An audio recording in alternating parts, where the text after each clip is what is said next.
ఆంధ్రప్రదేశ్ మహిళా సహకార ఆర్థిక సంస్థ చైర్పర్సన్గా పదవీ బాధ్యతలు స్వీకరించిన కావలి గ్రీష్మ. మహిళలు, పిల్లలకు సేవ చేసేందుకే రాజకీయాల్లోకి వచ్చానని ఆంధ్రప్రదేశ్ మహిళా సహకార ఆర్థిక సంస్థ చైర్పర్సన్ కావలి గ్రీష్మ పేర్కొన్నారు.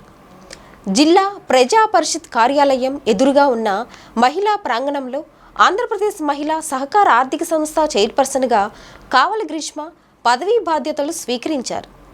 మాజీ స్పీకర్ ప్రతిభా భారతి తన కుమార్తె కావలి గ్రీష్మపై అక్షింతలు వేసి ఆశీర్వదించారు.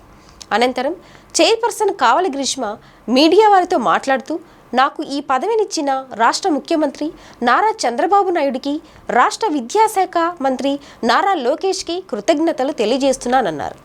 ఈ పదవిలో ఉన్నంతకాలం ఎటువంటి స్వార్థం లేకుండా మహిళల అభ్యున్నతి కోసం పని చేస్తానన్నారు.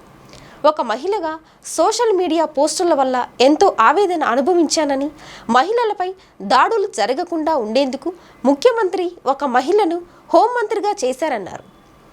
సోషల్ మీడియాను దుర్వినియోగం చేస్తే ఈ కూటమి ప్రభుత్వం చూస్తూ ఊరుకోదన్నారు.